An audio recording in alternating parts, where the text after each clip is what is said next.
Hello guys, welcome back to the other video. So आज मैं explain करने वाली हूँ पेची नाम की एक तमिल लैंग्वेज की फोकलोर कहानी। ओके, सो ये कहानी एक रियल स्टोरी से इंस्पायर्ड है एंड हो सकता है कि इसका सीक्वल पार्ट जल्दी ही रिलीज हो सकता है।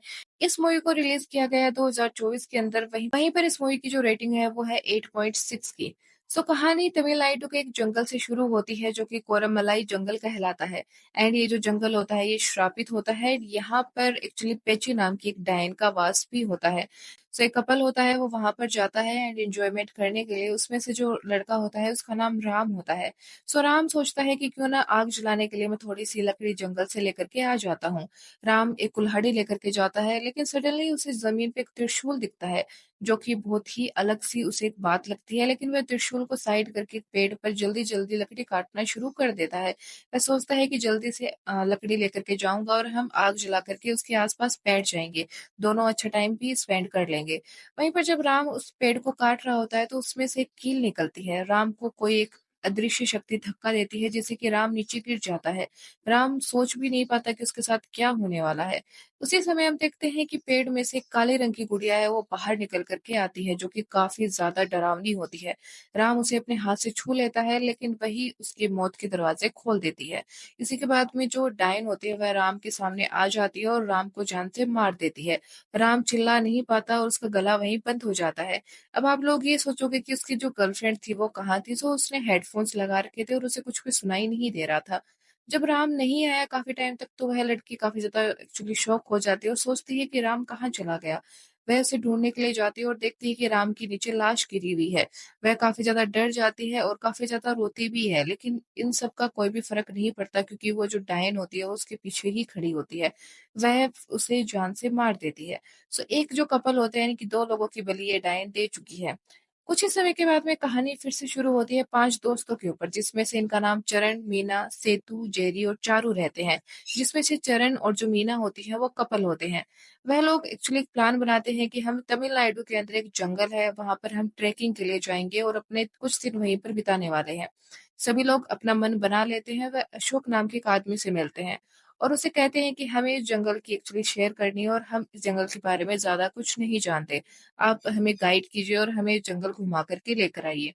तो अशोक उस समय कहता है कि मेरे पास इतना वक्त नहीं है और मैं इस जंगल के बारे में इतना कुछ नहीं जानता हूँ। मैं आपको मारी नाम के एक ऐसे आदमी से मिला देता हूँ जो कि वाकई में इस चीज के बारे में अच्छे से जानता है, क्योंकि वह जंगल का गाइड होता है। सभी लोग मारी से मिलते हैं। मारी कहता है कि आप लोग रेडी हो जाइए, हम जंगल के लिए चलने वाले हैं। उसी बीच हम देखते हैं कि गाड़ी जंगल के बीच में रुकती है क्योंकि वहीं पर मारी की बेटी आ जाती है। मारी की बेटी मारी को एक्चुअली एक ताबीज पहनाकर कहती है कि पापा आप इस ताबीज को बिल्कुल भी मत निकालिएगा और आप जल्दी लौट करके आ जाइएगा। इसके बाद मारी सोचता है कि मैं आज तक इस ताबीज को नहीं भूला हूँ, लेकिन क्या पता मैं आज इस ताबीज को कैसे भूल गया। इसके बाद में सभी लोग जंगल की ट्रैकिंग के लिए निकल पड़ते हैं। वहीं पर हम देखते हैं कि मारी होता है वो इन 5 लोगों को हर कहीं जाने की इजाजत नहीं देता है। जब सभी लोग जंगल में एंट्री करते हैं तो मीना जो होती है वो काफी ज्यादा शोर शराबा करती है, जिससे कि मारी डर जाता है और वह सोचता है कि कुछ ऐसी घटना ना हो जाए जिसकी वजह से हम सबको अफसोस करना पड़ेगा। वह सभी को कहता है कि आप लोग इतना ज्यादा शोर शराबा मत करो एंड आराम से चलो। हो सकता है कि आसपास कोई जंगली जानवर हो जो कि हम पर हमला करते। मीना को मारी काफी ज्यादा पसंद नहीं आता और वह बार बार यही सोचती है कि मारी इतनी रोका टोकी क्यों करता है। तो मीना जो होती है वो मारी को इग्नोर करने की पूरी कोशिश करती है और वह दूसरों को भी यही समझाती है बार बार में कि हमें जिन एरियाज में नहीं जाना चाहिए, यानी कि रिस्ट्रिक्शन जो एरियाज होते हैं, हमें वहीं जाकर के चीजों को एक्सप्लोर करना चाहिए। ये बात मारी को बिल्कुल भी पसंद नहीं आती। वह फिर से सभी को समझाता है। एंड इसी बीच हम देखते हैं कि 5 लोग एक घर के पास पहुंच जाते हैं जो कि बहुत ही पुराना और बहुत ही भयानक सा होता है। उस घर के बाहर बहुत सारी घंटियां भी लगी हुई होती है, लेकिन जैसे ही सेतु उस घंटी को छूता है वैसे ही वो घंटियां नीचे गिर जाती हैं। मारी ये देख करके फिर से परेशान हो जाता है। एंड इस बीच में सेतु कहता है कि ये जो लकड़ी है वो काफी ज्यादा पुरानी हो गई थी, जिस वजह से ये टूट करके नीचे गिर जाते हैं। इसी बीच में सारे लोग होते हैं वो एक जगह पे जाकर के बैठते हैं और मारी से पूछते हैं कि वो घर किसका था। तब मारी बताता है कि हमारे गांव में एक्चुअली पेची नाम की एक औरत हुआ करती थी जो कि केरल से काला जादू सीख करके आई थी। एंड वो इसी जंगल के अंदर काले जादू की प्रैक्टिस भी किया करती थी। उसके बहुत सारे फॉलोवर्स भी हो गए थे एंड वो इसी गांव के अंदर, इसी जंगल के अंदर ही एक्चुअली अपने काला जादू को एक्चुअली प्रैक्टिस करते थे। इसके बाद में गांव के जो लोग हैं वो धीरे धीरे करके मरना शुरू हो चुके थे। गांव वालों को पता चल गया था कि पेची नाम की इस औरत की वजह से ही सारे लोग खत्म हो रहे हैं। इसके बाद में सभी लोग उसे मारने के लिए आते हैं, लेकिन पेची इतनी ज़्यादा शक्तिशाली हो चुकी थी कि वो सभी लोगों को मार देती है। इसके बाद में सभी लोग एक गुरुजी के पास जाते हैं और उन्हें बताते हैं कि पेची कुछ ऐसा गलत कर रही है जिससे कि हमारे गाँव के लोग खत्म होते जा रहे हैं। इसी के कुछ समय के बाद में हम देखते हैं कि वह गुरुजी कहते हैं कि पेची काला जादू करती है, यानी कि राक्षस की पूजा करती है और उसे 13 लोगों की बलि और देनी है। अगर वह दे देगी तो वह अमर हो जाएगी। इसके बाद वह सभी को बताते हैं कि तुम लोग सिर्फ पेची के शरीर को खत्म कर सकते हो, उसकी आत्मा को नष्ट नहीं कर पाओगे। हम उसकी आत्मा को उसी जंगल के अंदर कैद कर देंगे। इसी बीच सभी लोग वहां पर जाते हैं, पेची को मार देते हैं और उसकी जो लाश होती है उसको उसी जंगल के अंदर ही दफना देते हैं, जिससे कि जो पेची की जो शक्तियां होती हैं वो उसी जंगल के अंदर ही कैद हो जाती हैं। अब पेची उस जंगल के बाहर किसी को भी नहीं मार सकती। अब सभी जो पांचों दोस्त होते हैं उनको ये कहानी बकवास लगती है और वो ये सोचते हैं कि ऐसा कुछ भी नहीं होता, ये सब बकवास है। इसी के बाद हम देखते हैं कि जो चरण और मीना बैठ करके एक दूसरे से बातें कर रहे होते हैं, उसी बीच जो जेरी होता है उसे फोटोज खींचने का काफी शौक होता है। वह दोनों की फोटोज भी खींचता है एंड वह दोनों घबरा करके वहां से उठ जाते हैं एंड जाकर के कहीं और छिप जाते हैं। अब जेरी को लगता है कि वह दोनों पेड़ के पीछे छुपे हैं, तो जेरी उन्हें कहता है कि बाहर आ जाओ ताकि मैं तुम्हारी अच्छी फोटोज खींच सकूं। उसी बीच देखते हैं कि वह डायन होती है, वह पेड़ से बाहर निकल के आ जाती है। जेरी ये देख करके काफी ज्यादा डर जाता है और कुछ ही समय बाद उसे फील होता है कि ये डायन पेड़ के पीछे नहीं बल्कि मेरे पीछे खड़ी है। इसके बाद वह जोर-जोर से चिल्लाने लगता है और वह सभी को कहता है कि हम यहाँ पर नहीं रहेंगे, हम लोग यहाँ से जाने वाले हैं। इसी बीच सेतु और चारू उसका काफ़ी ज़्यादा मज़ाक उड़ाते हैं, जिससे कि जेरी काफ़ी ज़्यादा परेशान हो जाता है। वह कहता है कि तुम में दम है तो तुम उस काले घर के अंदर जाकर के दिखाओ। चारू जो होती है ये बात अपने ऊपर लेकर के चली जाती है और वो कहती है कि सेतु और मैं ज़रूर जाएँगे और तुम्हें दिखाएँगे कि ऐसा कुछ भी नहीं होता। दोनों वहाँ जाते हैं, लेकिन चारू को ये नहीं पता होता कि उसकी ज़िंदगी की सबसे बड़ी ये गलती होने वाली है। चारू उस काले रंग की जो गुड़िया होती है, उस घर में जाकर के उसको उठा लेती है, उसके साथ फ़ोटोज़ खींचती है। उसी बीच वो डायन चारू का पीछा करना शुरू कर देती है। अब चारू और सेतु डर करके भाग करके आते हैं। इसी बीच चरण और मीना को लगता है कि दोनों क्यों नहीं आए, तो वह उन्हें देखने के लिए जाते हैं, लेकिन वह डायन सेतु और चारू का रूप ले चुकी थी। वह चरण और मीना के साथ में प्रैंक करती है, यानी कि ज़ोर-ज़ोर से हँसती है। अब दोनों को ये लगता है कि ये दोनों हमारे साथ प्रैंक कर रहे हैं और वहाँ से चले जाते हैं। जब वह वापस आते हैं तो वह देखते हैं कि सेतु और चारू बैठ कर के ज़ोर-ज़ोर से रो रहे हैं और वह दोनों भी काफ़ी ज़्यादा शॉक रह जाते हैं। अब सभी को ये पता चल जाता है कि गड़बड़ काम शुरू हो चुका है, अब जितना जल्दी हो सके यहाँ से निकल जाना चाहिए। अब सारे लोग वहाँ से जाना शुरू कर देते हैं, लेकिन इसी बीच जेरी को याद आता है कि मेरा जो कैमरा है वो तो मैं जंगल में ही भूल चुका हूँ और कैमरा मुझे मेरी जान से प्यारा है, तो मैं उसे लेकर के आऊँगा। मारी के हज़ार बार मना करने के बाद भी जेरी नहीं मानता है और चला जाता है उस जंगल के अंदर। लेकिन जेरी की ये आखिरी सांसें होती हैं, क्योंकि अब वो डायन जेरी का इंतज़ार कर रही होती है। वह जेरी को ख़त्म कर देती है और जो मारी होता है, जब वह मारी की तरफ जाती है तो वो मारी को नहीं छू पाती और वहाँ से जल्दी से भाग जाती है। मारी को नहीं छूने का कारण यही रहता है कि जिन पूर्वजों ने एक्चुअली पेची को मारा होता है एंड जिस महाराज की दया से उनको ख़त्म करते हैं, तो वो उन्हें एक ताबीज़ देते हैं।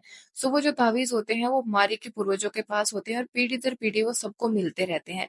अब जो मारी की बेटी ने शुरुआत में उसे जो ताबीज़ दिया था वो उन्हीं के पूर्वजों का होता है, जिस वज़ह से पेची उसे छू नहीं सकती है। इसी के बाद में जो मारी होता है वो वापस आ जाता है, लेकिन चरण मीना को लगता है कि मारी ही है जिसने जेरी को मार दिया है। अब वह उस पे विश्वास नहीं करती है और वो लोग फिर से जंगल की तरफ जाते हैं जेरी को ढूँढने के लिए। लेकिन ये उन सब की लाइफ़ की बहुत बड़ी गलती होती है, क्योंकि अब वो सारे लोग खत्म होने वाले होते हैं। इसी बीच में देखते हैं जो चारू होती है उसे वह डायन अपने बस में कर लेती है और उसे तुरंत चुटकियों के अंदर ही खत्म कर देती है। सभी लोगों की आँखों के सामने ये चीज़ होती है और सभी लोग समझ भी नहीं पाते कि ये हो क्या रहा है। कुछ ही समय के बाद मारी फिर से चरण और मीना को कहता है कि तुम मेरे साथ चलो और इन सबको यहीं पे छोड़ दो। ये सब अब खत्म हो चुके हैं, लौट कर के नहीं आने वाले।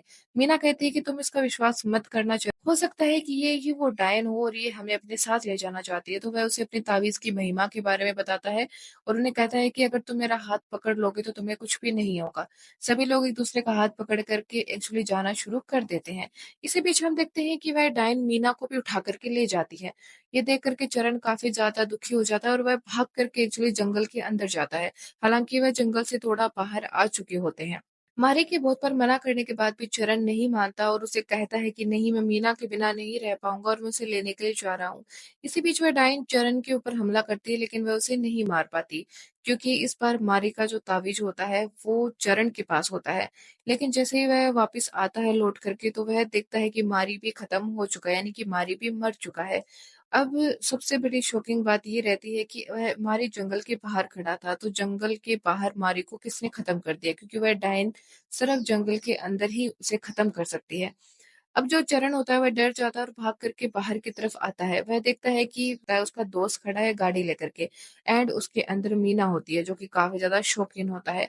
इसके बाद में जो मारी का दोस्त होता है वह चरण के सर पे हमला कर देता है और उसे उसी घर के अंदर ले जाता है। अब यहाँ पे ट्विस्ट जो है वो ओपन होते हुए दिखाई देते हैं, क्योंकि जो मीना होती है उसे वह डायन कुछ भी इसलिए नहीं करती क्योंकि मीना ही पेची की वंशज होती है। आने वाले वक्त में उसकी जो गद्दी है वो मीना ही संभालने वाली है, एंड पेची की जो 13 लोगों की जो बलि बची हुई है वो मीना ही पूरी करवाने वाली है, जिसमें से 2 शुरुआत के अंदर खत्म हो जाते हैं, एंड जो 4 लोग होते हैं वो बाद में वो खत्म कर देती है, यानी कि टोटली मिलाकर के 7 लोगों की बलि पूरी हो चुकी है। एंड आने वाले वक्त में इसके सीक्वल पार्ट के 2 के अंदर एक्चुअली जो बचे हुए जो लोग होते हैं उनकी बलि भी दी जाएगी। एंड हो सकता है जहां पर एक्चुअली काली ताकतें होती हैं वहीं पर ही देवी शक्तियां भी आ सकती हैं। सो दैट्स ऑल गाइस, यही थी कहानी पेची मूवी की, एंड इसका सीक्वल पार्ट 2 इंटरेस्टिंग आएगा, एंड हो सकता है कि सीक्वल पार्ट 2 के अंदर एक्चुअली बलि दी जा सकती है, मीना भी खत्म हो सकती है, एंड हो सकता है कि जो पेची है वो और पावरफुल हो जाए। लेकिन इवल पावर कितनी भी पावरफुल क्यों ना हो जाए, गॉडेस जो पावर होती है उनके सामने उन्हें झुकना ही पड़ता है। So that's all. कहानी अच्छी लगी हो तो लाइक सब्सक्राइब शेयर कर दीजिएगा। Thank you.